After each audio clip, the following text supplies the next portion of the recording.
नमस्कार, मैं आपके साथ शबनम। राजनीति बड़ी ही खतरनाक चीज है, कभी इधर तो कभी उधर रहती है और कब क्या हो जाए किसी को मालूम नहीं। अब महाराष्ट्र में एक बड़ी खबर सामने आ रही है। कहा जा रहा है कि अजीत पवार का मन डोल रहा है और महायुति छोड़कर भाग सकते हैं। एक रिपोर्ट देखिए।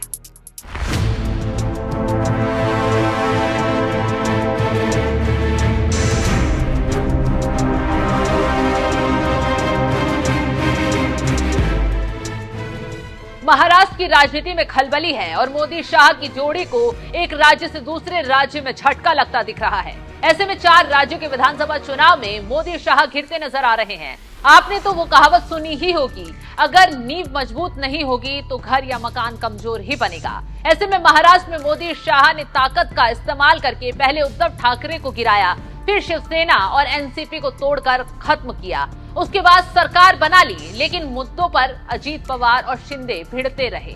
और अब लोकसभा चुनाव के बाद महाराष्ट्र की जनता ने ये बात बता दी है कि दगाबाजी की सजा सत्ता से बाहर होने वाली है। उसी बात से डरकर एकनाथ शिंदे और अजीत पवार घबराए हुए हैं और अपनी राजनीतिक जमीन को तलाश रहे हैं।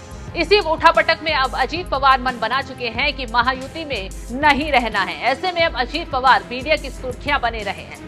मुंबई से आ रही खबर की माने तो कहा जा रहा है कि अजीत पवार अकेले या फिर कुछ छोटे दलों के समूह के साथ मिलकर चुनाव लड़ें।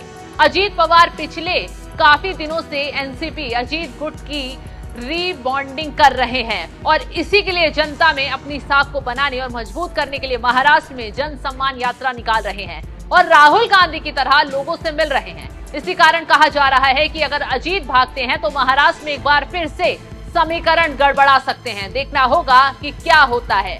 जानकारी देते चलें कि 1 साल पहले ही एनसीपी तोड़कर महायुति में शामिल हुए थे और बीजेपी ने अजीत पवार को उप मुख्यमंत्री बनाकर उपकृति किया गया था।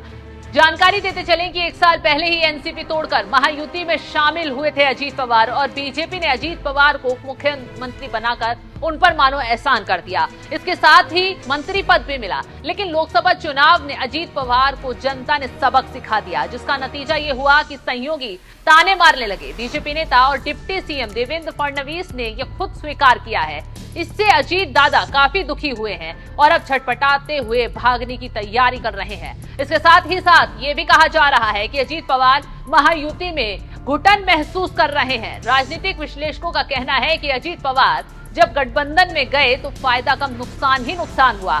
जैसे बीजेपी के साथ जाते ही मुस्लिम मतदाताओं ने दूरी बना ली और फिर मुस्लिम नेता दबाव बनाने लगे, जिसका नतीजा ये हुआ कि अजीत दादा डिप्टी सीएम तो बन गए, लेकिन ना इधर के रहे ना उधर के।